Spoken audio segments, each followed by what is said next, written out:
Iya nih, kayaknya justru emang kayaknya ketagihan ya aku. Aku kayak mulai menikmati suasana syuting, kan ini suatu suasana yang baru, yang lain dari biasanya, dan em, bertemu dengan lingkungan yang baru gitu ya. Jadi kayaknya sih aku bakal ketagihan.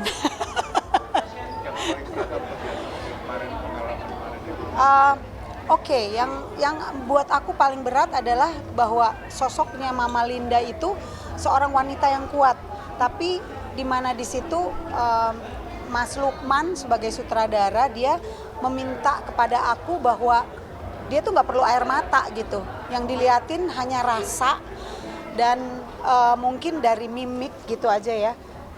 Tapi itu buat aku susah banget karena aku orangnya cengeng, cepet banget nangis gitu. Sementara itu dituntutnya Mas Lukman nggak memerlukan terlalu air mata gitu. Jadi buat saya itu agak acting yang agak ekstra sulit gitu, agak ekstra susah. Tapi untuk karakter untuk acting yang lain, aku berterima kasih banget karena dibantu dengan Papa Hengki ini. Bucek amat sangat kooperatif, semua amat sangat membantu, dan mungkin satu hal juga yang aku terima kasih, yang mungkin kita kadang lupa para coach yang melatih aku untuk gimana berakting dengan baik gitu, latihan ya, kayak siapa sih, Manso, Cameo, ada Kriwil sama Ciprut.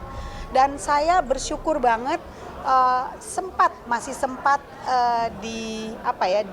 diarahin, di-coachin sama almarhum Mas Yayu gitu. Jadi itu juga merupakan satu hadiah yang luar biasa untuk saya gitu dalam berakting ya, karena saya masih sempat berjumpa ketemu dengan suhu dari akting. Hah? Oh enggak, belum belum ada. Ya, untuk pendalaman karakternya sendiri saya diberi tadi sama coachnya, tapi juga saya ketemu dengan Mama Lindanya sendiri. Jadi supaya paling enggak saya bisa mengetahui bagaimana dari ngobrol kan kita udah bisa tahu bagaimana jiwanya dia sendiri ya gitu, dan bagaimana paling enggak sedikitnya adalah gestur-gestur gitu yang mewakili Mama Linda, dan suaranya juga gitu. Walaupun nggak sepenuhnya sama karena memang ini bukan biopik kan ya gitu. Jadi ya pendalamannya seperti itu gitu. Berarti bisa dibilang film pertama. Iya. Nah itu tadi ngelihat trailernya seperti apa? Iya, deg-degan gini, aduh kayak gimana sih gitu ya, antara malu lihat acting sendiri gitu, terus antara deg-degan, excited, tapi juga semoga rasa itu bisa mewakili apa yang ada dari karakternya Mama Linda sendiri gitu. Tapi cukup puas gak sama tadi ngelihat trailernya? Kayaknya nggak tahu deh gimana tuh. Aku bingung kalau ditanyain gini karena aku sih sudah berusaha ya. Yang penting saya sudah berusaha semaksimal mungkin untuk melakukan yang terbaik gitu. Bagus atau enggaknya mungkin mesti yang menilai orang lain, penonton. Oh, ya, yang paling diingat adalah ketika dia pertama kali membuatkan untuk saya konser tanda mata gitu, konser tanda mata. Nah, artis pertamanya itu adalah saya. Dia membuat itu, idenya adalah karena terinspirasi untuk membuat konser buat saya tanda mata itu. Jadi justru rasa ketidakpedean saya untuk berperan sebagai Mama Linda ini tertutup dengan lebih rasa aku untuk memberikan tanda mata balik untuk Glenn gitu ya, dengan berakting ini. Tapi mungkin kenapa baru mau memulai karir acting dan memainkan Glenn gitu? Kenapa mungkin? Nggak nggak tahu ya, udah waktunya aja ya, mungkin waktunya Tuhan kasihnya sekarang gitu aja sebenarnya, karena aku pun nggak tahu gitu, nggak tahu kok tiba-tiba kayak aku mau gitu. Dan memang kalau menurut aku sih, aku percaya banget ya itu udah memang Tuhan yang atur, Tuhan yang nyuruh gitu untuk saya main jadi karakternya Mama Linda di Glenn ini gitu. Sempet latihan vokal, cuman untuk project ini Oh jadi tadi sama sekali nggak ada. latihan vokal untuk, karena kan yang nyanyi itu Mas Bung Heldi. Jadi sama sekali nggak. Ada beberapa part, cuman itu kan ya sekedar. Ini bisa selesaikan dulu dengan dua. Habis itu, yes. Bagaimana? Kamu cek. Seperti apa? Ini bisa saya bilang film saya yang tersulit di tahun ini karena perlu banyak sekali yang harus saya pelajari. Jadi saya nggak sabar nunggu rilisnya nanti karena saya senang, saya puas dengan pekerjaan yang saya lakukan di sini. Ya pengen tahu apakah hasilnya sesuai dengan apa yang kita rasakan. Kalau kita nggak bisa film kita bagus atau tidak, tapi kan kita nunggu nanti adalah saat ditayangkan, apakah itu penonton suka atau tidak, ataukah saya kalau keluar dilempar botol aqua, saya nggak tahu. Tapi kita udah lakukan yang terbaik. Pihak produksi sudah menyiapkan semua kebutuhan kita, aktor-aktor, untuk kita ada buku yang Lukman cerita di dalam 200 halaman hasil riset tentang Glenn dan keluarganya. Itu yang jadi dasar kita untuk belajar soal perannya. Kita diberikan waktu untuk ketemu juga dengan Bung Hengki, dengan Mama Linda, dengan semua keluarga. Yang akhirnya hasil interpretasi kita sebagai aktor dari skenario kita baca itu kita keluarkan saat syuting, dan Lukman merajut itu dengan luar biasa menurut saya. Jadi kalau saya sekarang nggak bisa cerita banyak, cuman ini film saya yang tersulit di tahun ini, dan nggak sabar nunggu hasilnya. Gimana membangun intensitas sebagai ayah dan anak? Ini emang bagian, ini udah kayak anak sendiri. Ya kan, resemblance. Kebetulan nama Leo udah kenal lama, saya teman dekat keluarganya Leo juga. Pernah syuting juga bareng sebelum ini beberapa tahun yang lalu. Jadi nggak terlalu sulit buat saya untuk merajut chemistry dengan Leo karena kita punya kedekatan. Tapi di dalam film ini malah jadinya dari mulai reading hari pertama, Leo sebagai aktor yang paling luar biasa saat ini. Dia bukan hanya saat syuting, tapi dari mulai reading dia sudah mengeluarkan rasa itu semua sehingga kita bisa main dengan keren banget. Jadi dari persiapan film ini tuh setiap masa readingnya itu sudah menjadi satu bagian dari film itu sendiri.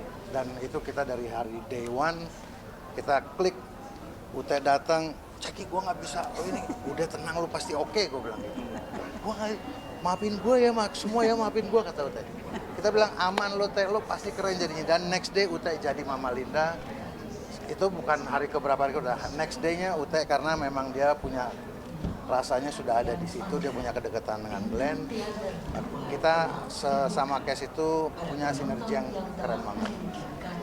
Oke. Itu karena dekat. Iya. Kalau nggak dekat nggak mungkin berantem, nggak kenal berarti. Oke. Mungkin boleh berdua promo dulu ke mantan media, bisa foto berdua dulu ya. Boleh. Boleh. Jangan lupa nonton 25 April. Jangan lupa nonton 25 April April 2024 Glenn Fredly The Movie. Ada yang mau foto? Silakan foto dulu. Ke sini. Dia ke kiri dua. Depan. Lalu ke kanan. Belakang. Dor.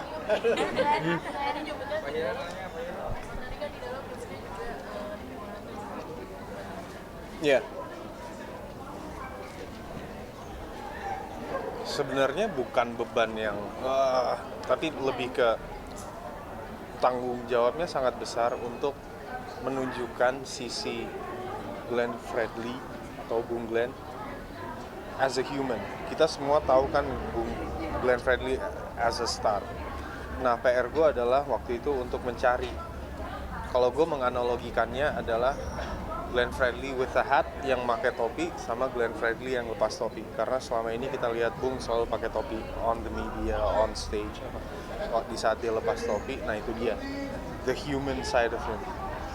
Bebannya itu lebih ke gimana ya? Jangan terlalu personal, karena kalau kita terlalu personal pasti gue maunya Bung Glenn malaikat aja, putih aja. Sementara kita sebagai manusia kan pasti ada kesalahan, ada mistakes, ada kesalahan, ada kemenangan dan kawan-kawannya itu. Nah, kalau kita terlalu personal, maunya nunjuknya yang baik-baiknya aja. Sementara kan pelajaran apa yang kita bisa petik dari perjalanannya Bung? Itu yang mau ditunjukin sama Mas Lukman.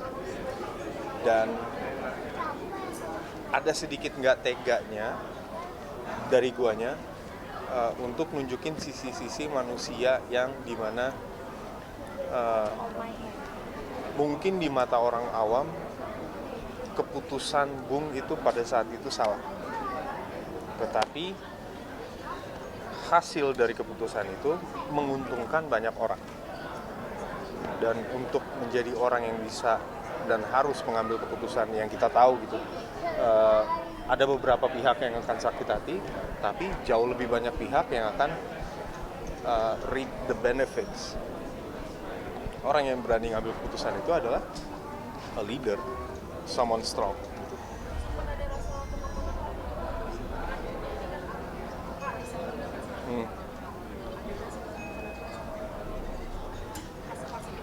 Ada fase-fase di mana gue questioning myself. Meskipun gue orang Ambon, gue sangat detach sama roots Ambon.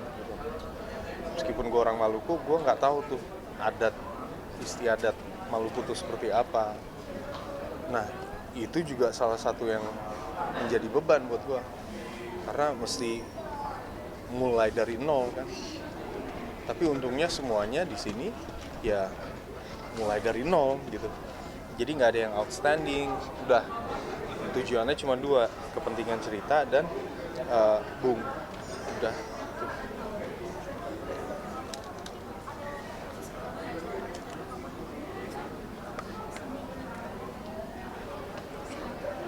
Justru untuk punya waktu sendiri setelah produksi selesai, itu sempat ada apa ya, waktu atau momen-momen di dalam hidup gue di mana gue lebih menyukai kesepian, kesendirian, dan itu gue sadar it's not who I am. Ya balik lagi ngebalikin siapa ya Leo yang dulu gue kenal, gini.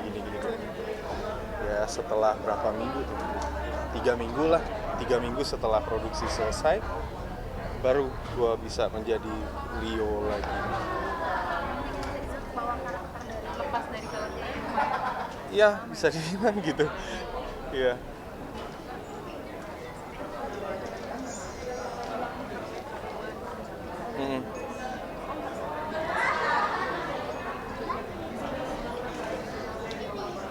Pas kapan nih? Oh, sebelum syuting ya. Nah, itu dia. Waktu gue di approach dan gue ditawarin project ini, gue malah menawarkan orang lain. Kenapa nggak si A aja? Dia suaranya bagus loh, apa segala macam loh. Mas Lukman menjelaskan, gue perlunya lu. Oh, oke. Ya udah. Jujur, gue ragu ya Mas. Tapi gue percaya sama lu. Gue yakin lu bisa ngebimbing gue. Jadi emang ada trust di antara gue sama Mas Lukman yang ya pasti aman lah kalau sama Mas Lukman.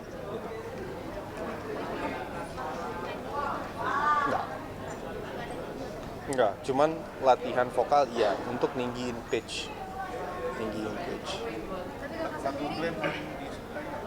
Lagu Glenn yang paling gue sukai untuk sekarang adalah Eulogia. Eulogia itu kalau dulu Bung setelah manggung, lagu itu nggak pernah dinyanyiin atau dimainin di panggung. Justru setelah Bung manggung, dia minta sama orang-orang yang nonton konsernya Bung untuk pulang dan dengarkan. itu lagunya itu tentang doa yang Bung ciptain untuk siapapun yang mendengarkan gitu. Liriknya sedikit, nggak nyampe 2 menit lagunya, nggak sampai. Intinya cuman damai dan cinta menjagamu mulai hari ini ke masa depan, seperti air terus mengalir, hidup mengalir, damai dan cinta menjaga langkahmu. Segitu aja. Kemudian